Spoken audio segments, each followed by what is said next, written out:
The wind was sharp and cruel on Dravari Prime. Cold air cut through the streets like a blade. Neon signs flickered above dark buildings. The ground was covered with frost, and the sky was full of smoke. Alira stood barefoot in the shadows of a broken alley. Her thin dress was torn, her arms wrapped around her small chest. She was shaking. Not just from the cold, but from fear, hunger, and sadness. Her skin was pale violet, with glowing blue eyes that once held light. Now, they were tired and empty. The city didn't care about her. Ships flew overhead. Aliens of all kinds walked past her. No one looked, no one stopped. She had been on this planet for 3 weeks, and in all that time, not a single soul had spoken to her kindly. She whispered to herself, "All I have are my clothes." It was the truth. She had nothing, no credits, no food, no family, and now, not even her dignity. Her small hands reached for the hem of her dress. She lowered it slowly, standing in the freezing wind. Her body ached, her heart screamed, but her stomach was louder. If stripping brought her food, she would do it. Anything to survive one more night. People looked, laughed. Some took pictures. No one helped. She cried silently, her tears freezing before they hit the ground. Then a man across the street stopped. He was tall, in a heavy black coat, his face hidden under a metal hood. But his eyes, human eyes, locked onto her like lasers. He didn't laugh. He didn't turn away. He crossed the street slowly. Alira took a step back, scared. She had seen men before, and most brought only pain. But this one knelt in front of her and took off his coat. He wrapped it around her gently. His voice was deep but soft. "You're cold." Alira didn't answer. Her lips were blue, her hands stiff, her legs shaking. She expected him to shout or hit her, but instead he picked her up in his arms like a fragile thing. The warmth of his coat was strange, unfamiliar. "Don't be afraid," he said. "You're safe now." The crowd watched in silence as he walked away with her. Some whispered, others frowned. Helping a street alien like her was not just unusual, it was risky. But the man didn't care. His name was Commander Yolan Reese, a war hero. A respected officer in the Terran fleet. He had fought in 3 major wars, led missions, and saved planets, but none of that mattered right now. Right now, he was just a man carrying a freezing child through the night. He took her to an old spaceport shelter on the edge of the city. It was quiet there, away from the noise and eyes. He placed her on a soft chair and started the heating unit. Alira looked around, unsure, scared. It was all a trick. Yolan brought her food, a warm protein bar and hot water. She stared at it, then at him. He nodded. "Eat, it's yours." She grabbed the bar with shaky fingers and devoured it like a wild thing. Tears rolled down her cheeks as she drank the warm water. Her body finally started to relax. "Where are your parents?" he asked, sitting across from her. She looked down. Gone. He didn't push. Instead, he said, "You can sleep here tonight. No one will hurt you." Alira didn't believe him, but her body was too weak to run, too tired to stay alert. She curled into a ball on the chair, clutching the coat tightly. Her eyes closed slowly. Still wet with tears, Yolan watched her for a while. Something in him shifted. This was no ordinary rescue. There was something about her, something broken yet strong. He didn't know her story, but he would learn it, and maybe, just maybe, he would be the one to help her write a new one. Outside, the cold wind howled again, but inside that little room, a small warmth had been born. A human had stepped in. And everything was about to change. The morning light was dull and gray. Rain tapped softly on the shelter's roof. Commander Yolan sat beside the small heater, sipping a cup of bitter coffee. Alira was still asleep in the chair, wrapped tightly in his coat, her small frame barely moving. She looked peaceful now. But he remembered the fear in her eyes the night before, the way she had shaken. The way she had eaten like she hadn't tasted food in days. Something inside him had broken. Watching her suffer in silence, he didn't know her name yet, didn't know her story. But he had already made a choice he would not leave her behind. A knock echoed on the metal door. Yalin stood up slowly and opened it just a crack. An old Dravari woman looked up at him, her face hard. "You brought one of them in?" she said. Coldly, "They don't belong here, Commander. You know the law." Jalen's voice was calm but firm. "She's a child, freezing and starving. She's a thing," the woman hissed. "You don't know what she is, what she could be." Yalin shut the door without another word. Behind him, Alira stirred, her glowing eyes slowly opening.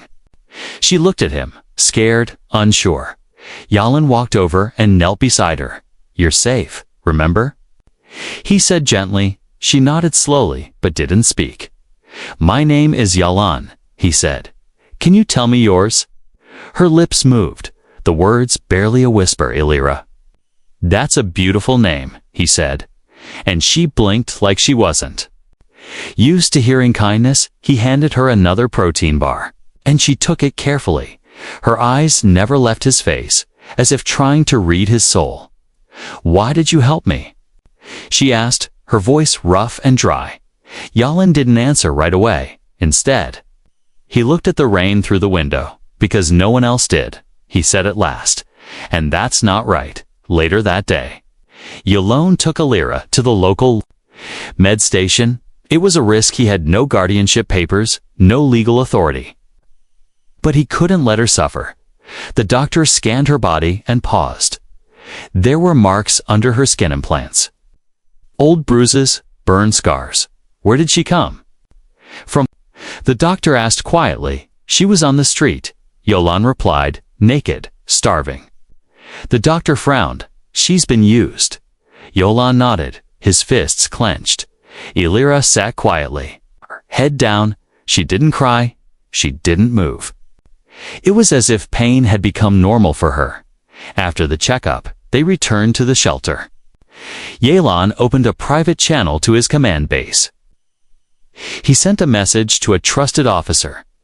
"Need help locating alien orphans' records. Possible trafficking victim. Confidential." Within hours, a reply came back. No ID, no birth records. No known species registry officially. Illyra didn't exist. She was just one of the forgotten. That night, Yalin gave her a small blanket and a pillow. She lay down on the floor near the heater. Before closing her eyes, she looked up at him. "You don't have to keep me," she whispered. "I'm used to being alone." Yalin looked at her with gentle eyes. "You're not alone now," he said. Not anymore, but not everyone felt the same. The next morning, 2 officers from the local council knocked at the shelter. They wore gray uniforms and cold smiles. "You have an unregistered alien female in your care," one said. "Hand her over." Yalin stood tall. "She's under my protection," the officer scoffed. "She's not recognized as a citizen. She has no rights. She has my protection." Yalin said again, firmer this time. "You're risking your career, Commander," the second officer warned. Yalin stepped forward. "Then, I guess it's worth the risk." The officers laughed, but not without threats. Yalin turned back to see Illyra watching from behind a curtain. Her eyes wide with fear, but also something else.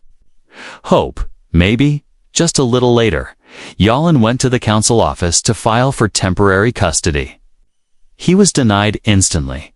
"She's not classified as a sentient life form," the clerk said. "She doesn't meet the standards for adoption." "What are your standards?" Yalin asked, not being found naked in the street. The clerk replied coldly. Yalin clenched his jaw. "Then your standards are broken." Back at the shelter, Yalin told Illyra the truth. "They won't let me adopt you." "Not yet." Illyra nodded, as if she had expected it.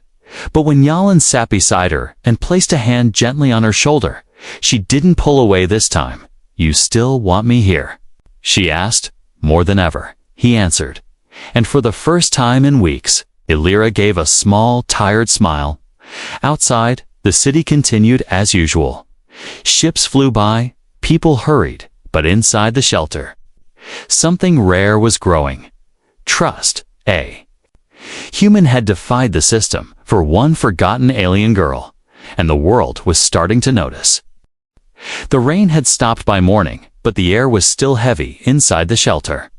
The heater hummed softly as Illyra sat on the floor, legs crossed, coat still wrapped tightly around her small body. Commander Yolan sat beside her, watching her. Quietly, he had not gone to work. He had not answered any calls. He had made a silent promise to stay at least until she was safe. "Do you remember where you're from?" He asked gently. Illyra looked down at her feet. There was silence for a long time. Then she whispered, "A ship, with other girls like me. They took us from our planets, from our homes." Her voice cracked, but she continued. "They said we were too weak to be soldiers, too dirty to be workers." Jalen's hands curled into fists. The galaxy had dark corners. He knew that, but hearing it from her small voice was like being stabbed in the chest. "What did they do to you?" he asked softly. Illyra raised the sleeve of her dress and showed him her arm. Under her pale skin were faint blue lines, bioscars, tracking implants, nutrient injectors, control tags. Yolan leaned forward carefully and scanned it with his wrist. Device, the display lit up. Expired salvage class for dispose. At Willihai's jaw clenched. "You're not trash," he said, voice shaking with quiet anger. "They treated you like cargo." She nodded slowly. "I ran away when they were changing ships," she whispered. "Others were too scared to move, but I couldn't stay. I ran into the city and hid in trash bins. I lived under a stairwell, then in a tunnel no one looked at me until you." Tears formed in her glowing eyes, but she didn't let them fall. "I thought maybe if I took off my clothes, someone would throw food at me like they do with pets. I didn't know it would make them laugh." Yolan couldn't speak. He just placed a hand gently over hers. She flinched but didn't pull away. "You're not a pet, Illyra," he said. "You're not trash, or salvage, or broken. You're a person." Her lips trembled. Like those were the first kind words she'd ever heard that afternoon.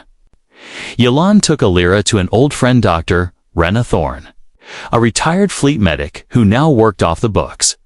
Rena was tall, gray-haired, and sharp-eyed. She scanned Illyra quietly and gently.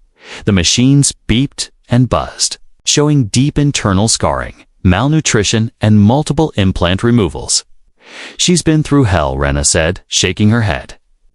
"She's lucky to be alive." Illyra sat silently, hugging her knees. Rena gave her a protein shake and vitamins. Then she looked at Yolan and said quietly, "You know keeping her puts a target on your back, right?" Yolan nodded. "I know." Rena sighed. "Then don't do it halfway. She needs safety."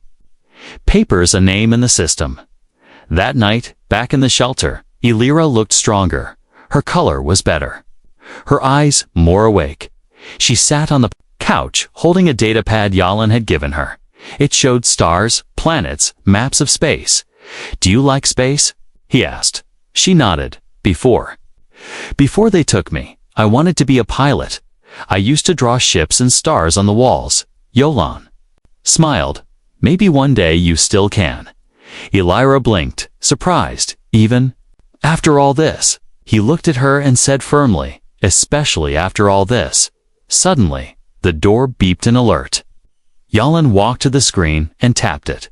A message appeared. "Surveillance notice. Unauthorized alien detected within. Human housing block, surrender immediately or face consequences." Illyra dropped the pad. Her body froze. "They found me," she whispered, voice full of terror. Yolan turned off the screen and locked the door. "It's okay," he said. "They're just trying to scare us, but if they come, I'll stop them." She looked at him, small hands shaking. "Why are you doing this for me?" she asked. "No one else ever did." Yolan knelt down, looked her in the eyes. Because I was a soldier once, trained to protect the weak, and I see you, he said. I see someone worth saving. Elira's eyes filled with tears. But this time, she didn't wipe them away. She let them fall quietly, like rain. Outside, the city moved on, unaware, but inside that shelter, something beautiful was happening. A broken girl was starting to heal. Not because of medicine or food, but because one human had looked at her and seen a soul. Elira sat by the window, watching the world pass by. Her hands clutched a warm cup of soup, steam rising softly into her face. Outside, the streets of Dravari Prime moved fast. Ships flew low. Market vendors shouted, and people hurried past one another without looking. But inside the shelter, everything was quiet. Yolan typed on his holopad, face serious. He had been busy since sunrise, calling contacts, filing reports, sending encrypted messages. He was building something quietly, something dangerous, a case, a fight. A wall to protect one alien child from a cruel galaxy, Commander Reese. A cold voice called through the shelter door. He stood up instantly, hand on his sidearm. Elira dropped her cup, startled. It's okay, he whispered to her, then walked to the door. Outside stood two council agents, both in sharp black uniforms with golden badges. Behind them was a hover van with blinking lights. One agent was short and gray-skinned, the other tall and human. Commander Reese, the taller one said, you have violated interspecies housing regulations. You are sheltering a non-recognized alien female without council permission. This is a warning, the short one added, his voice flat like a machine. Failure to hand over the subject within 24 hours will result in court-martial. Yalan didn't flinch. He crossed his arms and said, she's not a subject. She's a child. She has no home, no record, and no protection. The agents looked at each other. Unimpressed. The law is clear, the human said. She's not classified as a sentient life form by the council. That's because your system is broken, Yolan replied. You'd rather call her salvage than admit she's alive. The shorter agent stepped forward, voice sharper. You were warned, Commander. Care for that thing any longer, and you'll lose your rank, your rights, and your citizenship. They turned and left without another word, the van lifting off into the sky. Yolan stood there for a moment, breathing hard. When he turned around, Elira was standing behind him, eyes wide. You'll get in trouble because of me, she whispered. He knelt in front of her. You are not the problem, Elira. They are. That evening, he called an emergency meeting with Dr. Rena and a friend named Kale. Kale was a hacker, once arrested for breaking into galactic systems. Now working in secret, together, they planned what Yalan called Operation Shield. They would expose what had been done to Elira and others like her. Rena looked through old medical reports. Kale cracked into dark data streams, files hidden by the council, and Yalan gathered it all.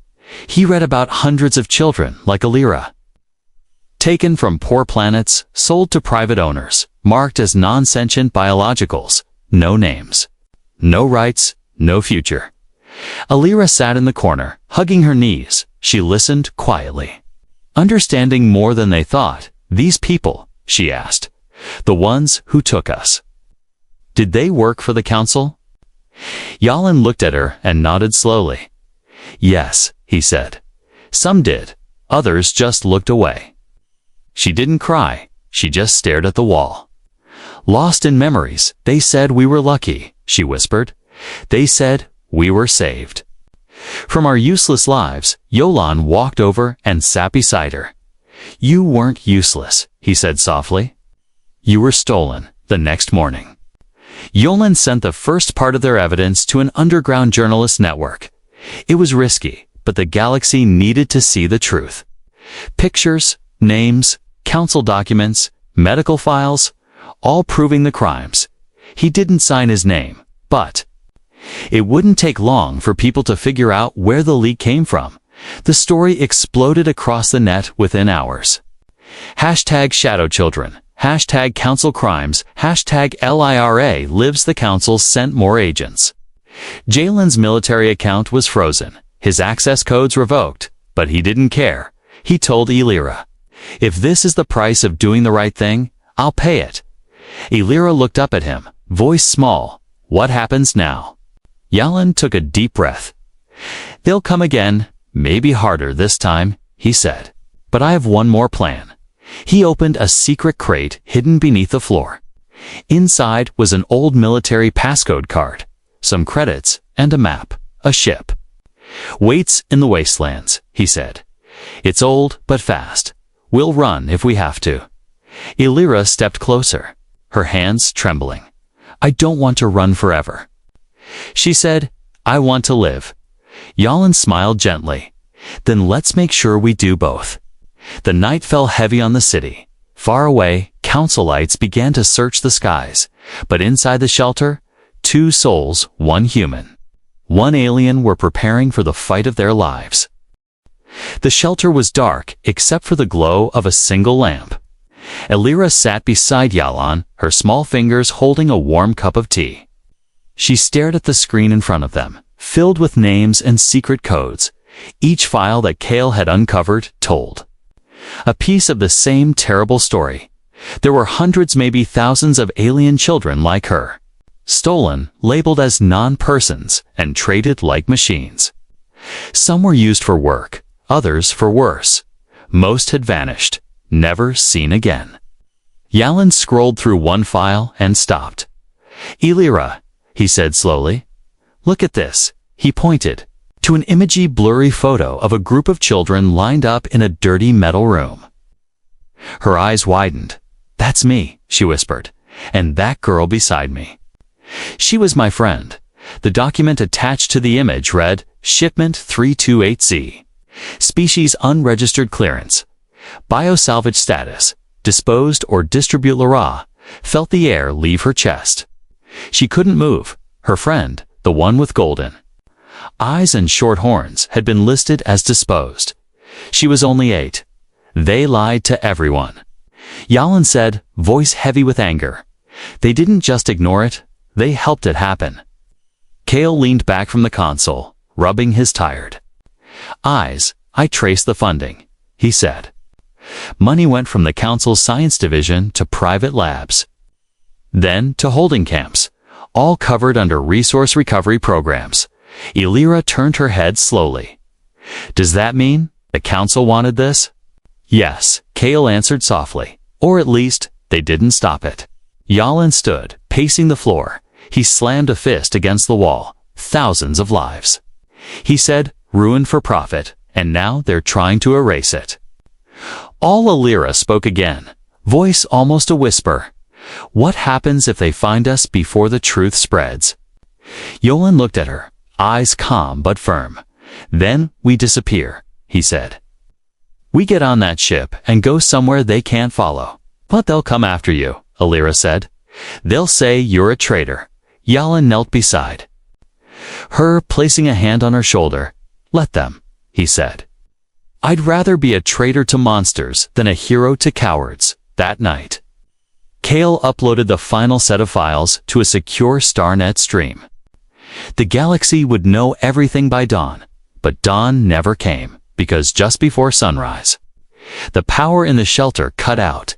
Yalen moved fast, grabbing his pulse weapon and signaling Kale to cover the back door.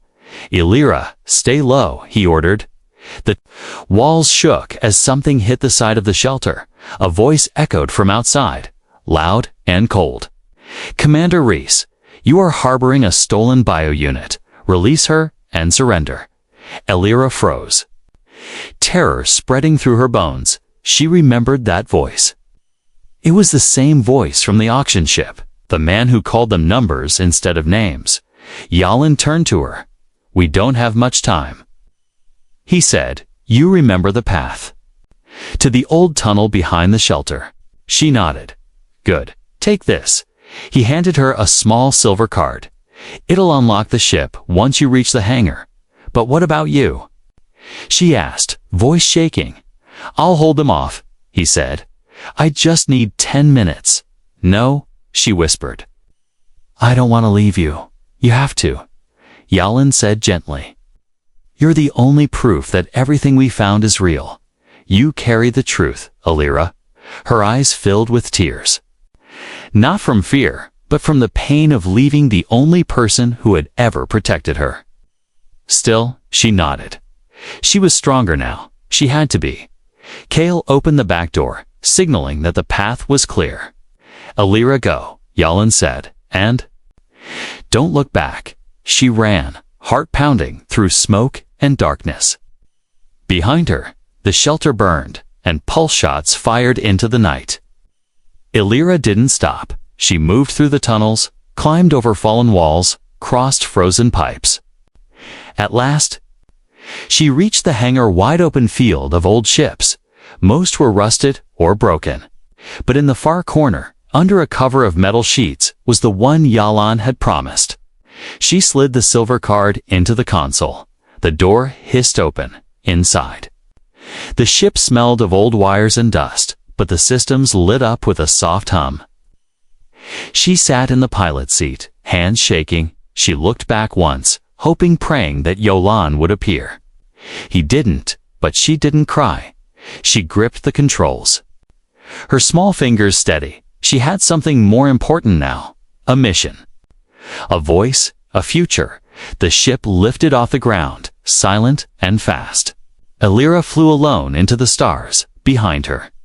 The city burned with a fire of secrets exposed, and somewhere below, a human had made the greatest sacrifice to give her the sky. The stars stretched wide in front of her. Alira sat in the pilot's seat, hands tight on the old controls. The ship shook as it rose, but she didn't let go. The engine roared behind her like a sleeping beast waking up. Smoke and fire filled the skies below. She looked once more at the city she was leaving. Dravari Prime, cold and cruel, now burning. With the truth, but she didn't cry, not now. She couldn't cry while Yalan might still be fighting. She couldn't cry while the sky was not yet safe. The old ship creaked as it cut through the upper layers of the atmosphere. Alira had never flown a ship before, not truly, but something inside her knew what to do. Maybe it was instinct, or something hidden in her mind from long ago. Or maybe it was Jalen's words still echoing inside her. You can fly, Alira. A warning light blinked red. Incoming signal detected. She tapped the panel and saw it, 2 black ships behind her. Fast and sharp, Council enforcement vessels. They had followed her. She gasped, pressing buttons quickly. The engine screamed as the ship tilted hard to the right. She ducked through clouds and broken air paths, flying like a shadow. The CUM unit buzzed. This is Council Patrol 718. Surrender your vessel. You are harboring stolen government property. Alira shook her head, her voice low but strong. I'm not property, she whispered to herself. I'm a person. Lasers fired. Flashing past her window, she turned sharply, diving. Low through an old transport lane, the ship rattled, warning lights blazed. A small explosion hit the back hull. She screamed, gripping the seat, but the ship held together just barely. She opened the storage panel beside her, searching fast. Inside, she found a dusty box with Jalen's name on it. She pulled it open. Inside was a small defense drone. 2 flare pods and a folded note. She unfolded the note quickly. If they come after you, don't fly like them, fly like you. Let the stars be your guide. Jalira smiled, eyes burning. She grabbed the flare pods and loaded them into the ship's rear launcher. Then she rose higher, letting the black ships follow. Closer, faster. Right behind her, she counted 1, 2, 3, fire. The flares exploded in a burst of white light, blinding the ships behind her. One of them spun out of control, crashing into a floating tower. The second kept chasing. but slower now. She pressed the drone activation. It flew out and shot a stream of electric bursts at the enemy's engines. The second ship stalled, smoke rising from its core. Alira dove into space, engines screaming. She had made it through the fire, but she was not free yet. The ship's systems were failing. She needed a safe place. She opened the map Yolan had programmed. A blinking mark showed in a nearby system. Sanctuary 9, it read, uncharted, low traffic, friendly. She set the course. The jump engine charged slowly, too slowly. A light flickered on the side. Panel incoming message, encrypted. She tapped it, heart pounding. It was a video file. Shaky and full of static, but the voice was clear. Yalan, Alira, he said, his face bruised, blood on his collar. If you're seeing this, it means you got away. I'm proud of you. He coughed hard, but kept speaking. There. Going to lie, say I betrayed humanity, but you and I both know what's true. They fear you, Alira. Because you're proof that their system is broken, that their rules are built on pain. His eyes softened. You're more than just a girl from the streets. You're brave, you're smart, and you matter. You saved yourself. And you saved yourself. And maybe now you'll save others too. The video ended. Alira sat in silence. Tears sliding down her cheeks. Not from fear, but from love. She pressed the jump button. And the stars bent around her. The ship launched into hyperspace, carrying her far from the planet that tried to bury her inside the dark cockpit. She closed her eyes. She remembered Jalan's voice, the way he held her coat around her shoulders, the way he never asked for anything in return. She whispered, "Thank you." The stars lit the path ahead. Alira was no longer running. She was moving forward. With the truth, with the memories, and with a promise to never be silent again. The stars slowed as the jump ended. Alira blinked against the sudden calm. Her hands still rested on the ship's controls, shaking slightly. Everything was quiet now. No sirens, no weapons. No voices calling her property outside the window. A planet floated in deep space, small, green, peaceful. A quiet world far from Dravari Prime, far from pain. Sanctuary 9, she whispered. Reading the words glowing on her map, this was the place Yolan had told her about. Unmarked, forgotten, free. The ship landed slowly in a clearing surrounded by tall silver trees. Their leaves shimmered like glass in the morning light. As the hatch opened, warm air touched her skin. It smelled like soil rain. And something sweet she didn't know how to name. Alira stepped out, holding a small bag of food, Jalen's note. And the memory core filled with evidence. She walked carefully, unsure if this place was truly safe. But after a few steps, she saw someone waiting at the edge of the trees. A woman with bronze skin and soft blue eyes stood there. Her clothes were simple, her smile warm. Alira, she asked gently. Alira froze, her heart pounding. Yes, she replied, voice small. I came from Dravari Prime. The woman nodded slowly. I know. We received the signal from your ship. Come, child, you're safe here. Alira followed her through the trees into a village. It was built into the forest itself, homes. Made from living wood and glowing stone, aliens of all kinds walked peacefully. Laughing, talking, working together. No guards, no fences, no cages. They looked at Alira. Not with fear or anger, but with soft eyes full of kindness. She had never felt anything like it before. Not on her home planet, not in the camps, not in the streets. The woman took her to a small room with a soft bed, food on the table, and clean clothes folded in a basket. Rest, she said. When you're ready, we can talk. Alira touched the bed and almost cried. It was the first bed that was truly hers. She slept for hours, wrapped in silence and peace. And when she awoke, she felt different, not healed, but no longer hollow.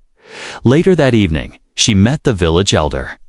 An old creature with wings like paper and eyes like stars. They spoke gently, listening to her story. She told them everything about the camps, the other children, the pain, and about Yalin, the elder said. He gave his life for a truth the galaxy refused to see. You carry that truth now, Elira, and with it, you can change the future. Elira looked down at her hands, once weak, once afraid. Now they held purpose. I want to help others like me, she said. Others who were forgotten. The elder nodded. Then you will need a new name, they said. One that belongs to your new life, not the pain of your past. Elira thought for a moment, then shook her head slowly. No, she said. I want to keep my name, because he said it was beautiful, the next day. She connected the ship's memory core to the village network. They uploaded every file, every photo, every document into the StarNet. No more hiding, no more secrets. The galaxy would. No, messages came in from other planets' activists, lawyers, reporters, people from every corner of space asking, who is Elira? And her answer was simple. I was a slave, then I was forgotten. But now I speak. Weeks passed. Elira learned to fly better, learned to write, to read, to speak before groups. She told her story again and again, and every time, someone cried, someone stood up, someone joined her cause. One day, she walked through the forest and heard a small cry behind a tree. She looked and found a young alien girl, skin bruised, eyes wide with fear. She didn't ask questions, she just knelt and offered her hand. You're not broken, Elira whispered. I used to be like you. But a human stepped in and gave me a second chance. Now I'll do the same for you. The girl reached for her hand, trembling, and in that moment, Elira knew.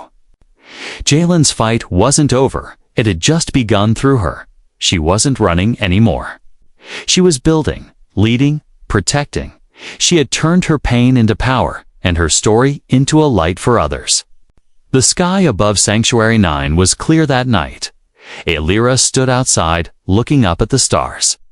She held the old note in her hand, reading it again. Fly like you, and she did, every day, for him. For the children still waiting, and for the name she had earned with fire. Elira, the voice that could not be silenced.